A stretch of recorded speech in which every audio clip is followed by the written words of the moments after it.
Morning students, how are you? All good? So let us start our class students. जैसा कि आप जानते हैं हमारे साइंस का सेमेस्टर 1 कंप्लीट हो चुका है, सेमेस्टर 2 स्टार्ट हो चुका है। सेमेस्टर 2 का हमने चैप्टर 3 ऑलमोस्ट कंप्लीट कर चुके हैं। एक्सरसाइज बचा हुआ है, so let us complete this exercise. सब first of all take out your science book. अपनी साइंस बुक निकालेंगे, ओपन करेंगे और पेज नंबर 175, 174 एंड 175 ओपन करेंगे। ओके, हमने लास्ट क्लास में रीडिंग वर्क कंप्लीट किया था। पॉइंट टू रिमेंबर आपको as a homework note down करने को दिया था। Next is exercise. एक्सरसाइज का फर्स्ट एक्सरसाइज है आंसर दी फॉलोइंग क्वेश्चन। यहाँ पर क्वेश्चन दिए हैं। एज यूजुअल मैंने सारे क्वेश्चन आंसर अपनी कॉपी पे लिख लिया है, जो मैं आपको एक्सप्लेन करने वाली हूँ और आप उसे नोट डाउन करेंगे। Okay,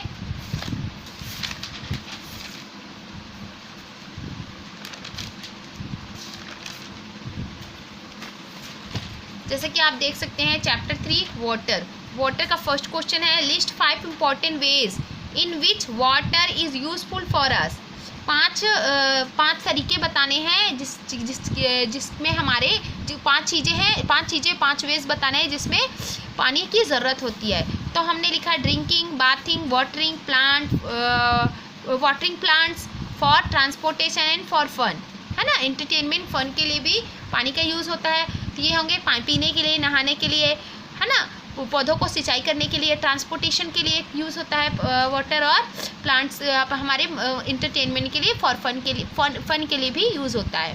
number B, what are the main sources of fresh water on the earth. ज़मीन में कौन कौन से स्रोत हैं साफ़ सुथरे पानी के?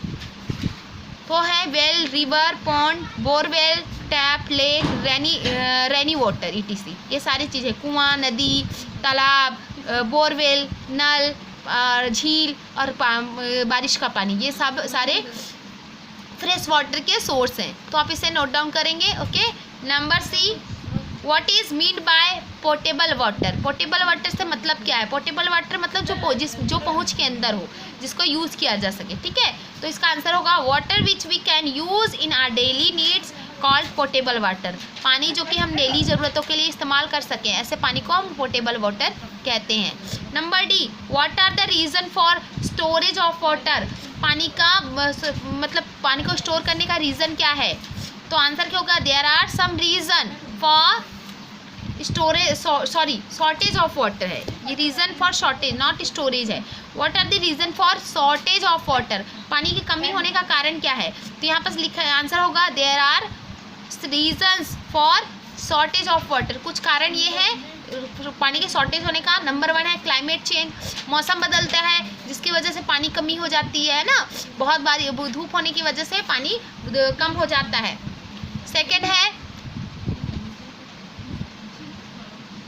ड्रॉट एंड फ्लूड, जो मतलब ना सूखा पड़ जाता है और उसकी वजह, और क्या कहते हैं, बाढ़ आती है, इससे भी पानी का शॉर्टेज होता है। इंक्रीज ह्यूमन कंजप्शन, लोगों के बढ़ने से, लोगों का पॉपुलेशन बढ़ी है जिसकी वजह से लोग ज़्यादा क्या यूज़ कर रहे हैं, पानी का इस्तेमाल ज़्यादा करते हैं, पानी की ज़रूरतें ज़्यादा करती है, इसकी वजह से भी पानी के शॉर्टेज होते हैं। Over size and wastage of water, पानी का बर्बादी, जो पानी बहुत सारी जगहों में पानी की बहुत बर्बादी होती है। Overseas and wastage of water, sorry बेटा, इट्स ओवर यूज ना, OVERUSE, ओवर यूज़ मतलब ज़्यादा यूज़ करना या फिर वेस्ट करना पानी का, ये भी पानी के वाटर के शॉर्टेज होने का कारण है। Number 5, a global rise in fresh water demand. पूरे दुनिया में क्या हुआ है? साफ़ सुथरे पानी का डिमांड इससे बढ़ा है, इसकी वजह से भी पानी के शॉर्टेज हुए हैं। ठीक है, ये कुछ रीजंस हैं पानी के शॉर्टेज होने की। ठीक है, number E, suggestion measures by which water can be saved. Suggest measures by which water can be, कोई कुछ सजेशन, कुछ वास्ते बताने हैं जिससे पानी का बचाया जा सके। तो यहाँ पास this ways which can save the water, कुछ चीज़ें हैं जो जिससे पानी का यूज़, जिनको पानी को बचाने का कुछ तरीके ये हैं। पहला है check your toilet for leak, toilet में लीक ना होते रहना चाहिए। नंबर 2, टेक शॉर्टर शावर्स, तो कम पानी में नहाना चाहिए। Water while brushing your teeth, जब भी पानी ब्रश करते होते हैं तो पानी को बंद करके रखना चाहिए, ये नहीं कि पानी का नल चालू है और ब्रश करें। Check faucets and pipes for leaks, जो नलों और पाइप्स जो हैं उनको चेक करते रहना चाहिए कि कहीं उनमें लीक तो नहीं है। Water your lawn only when it need it, lawn को तभी साफ सफाई करनी चाहिए जब उसकी ज़रूरत हो। सो ये क्वेश्चन आंसर है जो कि आपके चैप्टर 3 के क्वेश्चन आंसर है, जिसके आंसर मैंने कॉपी पे दिखाए हैं। आपको मैं इसकी फ़ोटो भेज दूंगी, आप इसे नोट डाउन करेंगे अपनी कॉपी में। चलिए नेक्स्ट एक्सरसाइज की तरफ मूव करते हैं। पेज नंबर 175 पे number 2, fill in the blanks by arranging the letters given in the bracket in the right order। यहाँ पास मतलब जंबल वर्ड्स की में जो यहाँ पास ब्लैंक में भरने हैं वही वो लेटर जंबल वर्ड्स में दिया हुआ है, उसे अरेंज करके सही जो वर्ड है वो बनाकर लिखना है। So number 1, moving blank can be use to produce electricity. ये देखिए इसका मैंने वो अरेंज किया है, WATER वाटर, है ना, बहता हुआ पानी से इलेक्ट्रिसिटी बनती है। Number B, about 2% of all water on earth blank water, तो फ्रेश हो, केवल 2% ही पानी क्या है, फ्रेश है, तो ये FRESH फ्रेश, ठीक है। Number C, water fit for drinking is called blank water, तो पोर्टेबल आएगा, POTABLE पोर्टेबल, ठीक है। Number D, as for as possible water should be blank, तो आएगा reduce, REDUCE reduce, clear. Number E, water supply to house comes from पानी का जो supply है वो आता है नियर बाय, कहाँ से आता है, पास के रिवर से, तो RIVER इसको मिलाकर रिवर हो जाएगा, ठीक है। So next question, next exercise है number 3, which of the following practice are good for saving water, कौन सा चीज़ है जो पानी को बचाने के लिए सही है। Put a tick against your choice, तुम्हें जो सही लगता है उसके सामने टिक मारना है। नंबर ए है, water use for washing vegetables can be use for watering plants, yes, ये पानी बचाने का सही तरीका है, इसलिए इसको टिक करेंगे। Number B, water used for washing clothes can be used for watering plants, नहीं, इसमें क्या होता है, जो पानी से कपड़े धोते हैं उसको अगर प्लांट में डालेंगे तो प्लांट्स को नुकसान होगा, इसलिए ये सही नहीं है। Number C, we should wash the car with a bucket and sponge instead of pipe, yes, हम कार को बकेट में पानी लेकर और स्पॉन्ज से धो सकते हैं पाइप की जगह, तो ये भी करेक्ट है। We should bath with a shower not with a bucket, हमें शावर से नहाना चाहिए, बकेट से नहीं, ये गलत है, क्योंकि शावर में ज़्यादा पानी लगेगा और बकेट में कम, तो इसमें नहीं टिक करना है। Number E, we should keep the tap running while brushing because it is convenient, तो हमें क्या करना चाहिए, नल को खुला रख देना चाहिए जब हम ब्रश करते हैं, क्योंकि आसान होता है, गलत है, ऐसा नहीं करना चाहिए, तो यहाँ पर भी नहीं करेंगे, ठीक है। नेक्स्ट है फन टाइम, ये तो एक्टिविटी है स्कूल में कराने वाली, सो इसको छोड़ दें। चलिए आगे मूव करते हैं। आप लोग सोच रहे हो कि आज होमवर्क नहीं दे रही मैम, एक्चुअली ना मैं आपको नेक्स्ट चैप्टर से होमवर्क दूंगी, ये आप उसे नोट डाउन कर लेंगे, सारे जितने भी हमने एक्सरसाइज किए सारे एक्सरसाइज को कंप्लीट करेंगे, ये आपका क्लास वर्क होगा।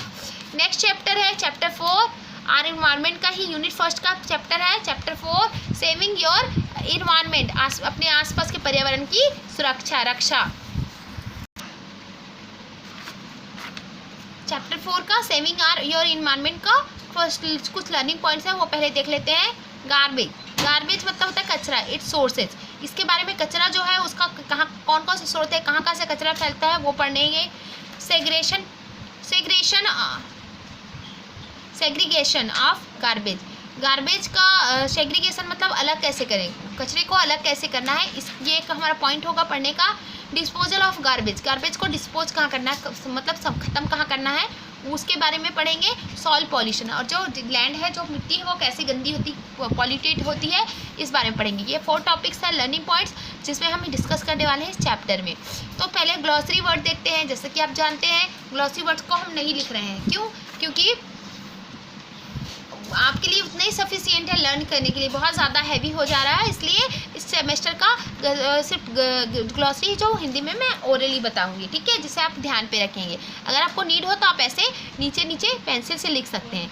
गार्बेज मतलब कचरा, सेग्रेगेशन मतलब अलग करना, रिसाइकल मतलब पुनः चक्रण, वापस उसे यूज़ करना, है ना। रीयूज़ मतलब पुनः उपयोग, दोबारा उपयोग में लाना। रिसाइकल मतलब उसे दोबारा तो किसी और तरह से यूज़ करना, मतलब उसको कुछ और चीज़ें बनाकर, जैसे कि प्लास्टिक को से क्या बनता है, चेयर्स वगैरह बनती है, उसको रिसाइकल बोलते हैं। और कोई भी चीज़ यूज़ की हुई चीज़ों को दोबारा यूज़ करना रीयूज़ कहलाता है। डिकम्पोज मतलब विघटित करना, जो टूट फूट जाए, है ना। बायोडिग्रेडेबल मतलब प्राकृतिक रूप से घुल मिल जाने वाली चीज़ें, जो मिट्टी के साथ मिलकर मिट्टी बन जाए। नॉन बायोडिग्रेडेबल जो ना घुले, मिट्टी में ना टूटे फूटे घुले। सॉइल पॉल्यूशन मतलब मृदा प्रदूषण, या फिर मिट्टी को गलत मतलब मिट्टी का प्रदूषण करना, ठीक है। चलिए आगे पढ़ते हैं। Every day at 10 AM the community sweeper rings the doorbell. हर रोज 10 बजे हमारे आसपास के कम्युनिटी का, हमारे समाज का जो स्वीपर है वो डोरबेल हमारा बजाता है। Aditi's mother quickly takes out polythene bags containing garbage from various bins in the houses, the kitchen, the bathrooms, and especially the one of the Aditi's room, which is full of paper. जब वो doorbell बजाता तो अदिति की mummy जल्दी से क्या करती है, पॉलीथीन बैग में पूरा कचरा, तो अलग अलग कमरे में जो बीन्स रखे हैं, डब्बे रखे हैं कचरे के, उनमें से कलेक्ट करती है, जैसे कि किचन है, बाथरूम है, और स्पेशली अदिति का जो रूम है जहाँ पर बहुत सारे पेपर फैले हुए होते हैं, वहाँ से कचरे को कलेक्ट करती है। On Sunday Aditi was at home and see watch the sweeper move around the various flats till his cart was fully loaded. Sunday के दिन अदिति ने देखा था कि कैसे अदिति जब घर पर थी उसने देखा कि कैसे स्वीपर पूरे आसपास के सारे जितने फ्लैट हैं वहाँ पास गया और कचरे लेकर तब तक कचरे लोड किया जब तक उसकी कार्ट पूरी तरह भर नहीं गई। She could not contain her curiosity and asked the sweeper. वो अपनी मतलब जो इच्छा है वो छुपा नहीं पाई, जानने की जो इच्छा है वो नहीं छुपा पाई, और उसने पूछा, स्वीपर से पूछा, स्वीपर मतलब साफ सफाई करने वाला जो होते हैं उन्हें स्वीपर कहते हैं। Where do you take all the garbage? ये सारे कचरे कहाँ ले जाते हो आप?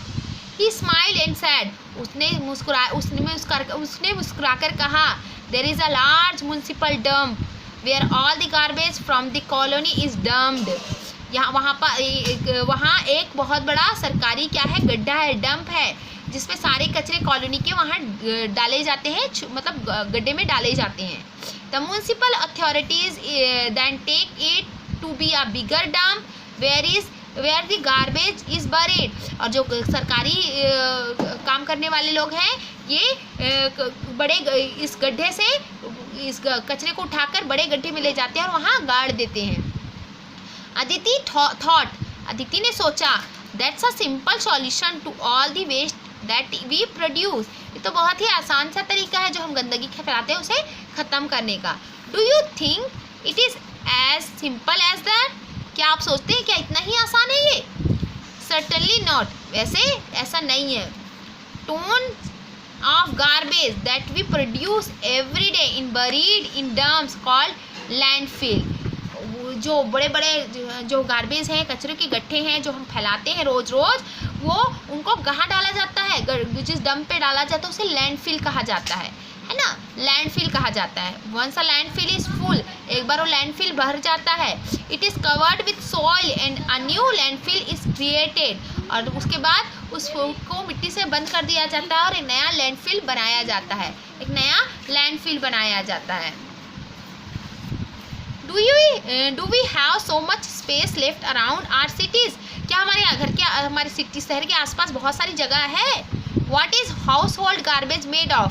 और जिससे हम अपने हाउस होल्ड के और क्या हमारे हाउस होल्ड के जो गार्बेज है उसे निपटाया जा सकता है, बन सकता है। If you were to examine the dustbin of an Indian household, अगर आप एक भारतीय घर में किसी के घर में कचरे के डब्बे को देखें। What are you likely to find? क्या आप पा सकते हैं? लिस्ट देम, वो चीज़ें यहाँ लिखिए। तो ये बेटा या आप अपने घर पे करेंगे, ठीक है। ये आपका होमवर्क होगा, आज का होमवर्क, ठीक है, 11 मार्च का। इस पे करना क्या है, आप अपने घर के कचरे के डिब्बे में देखिए और क्या क्या चीज़ें हैं जो कचरे के रूप में आपके यहाँ निकलती हैं, उन सबका यहाँ लिखना है ना। तो ये आपका होमवर्क होगा। चलिए थोड़ा और पढ़ ले क्या। Okay, let's move.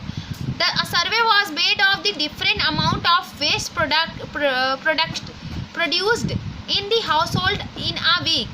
एक सर्वे में किया गया जिसमें एक घर में एक हफ्ते में कितना वेस्ट मटेरियल निकलता है, इसका सर्वे हुआ। It was found that about 2/3 of garbage is actually not a waste because it can be recycled and reused. और इससे में पाया गया कि लगभग दो भाग, लगभग जितना गार्बेज कचरा निकलता है उसका 2 भाग क्या है, ऐसा कचरा है जिसको दोबारा रिसाइकल किया जा सकता है, नहीं उसे वापस कुछ और बनाकर यूज़ किया जा सकता है। Because it can recycle and reduce, क्योंकि ये कचरे को दोबारा यूज़ किया जा सकता है या कुछ और इससे बनाया जा सकता है। यू मस्ट हैव सीन दी कबाड़ी वाला You must have seen the कबाड़ी वाला take away old newspaper, curtains, bottles and plastic stuff from your home. आपने देखा होगा कबाड़ी वाले को जो आपके घर से प्लास्टिक के बर्तन, बॉटल वगैरह, न्यूज़पेपर और जो कपड़े कार्टून्स वगैरह होते हैं, कार्टून्स वगैरह वो सबको ले जाता है।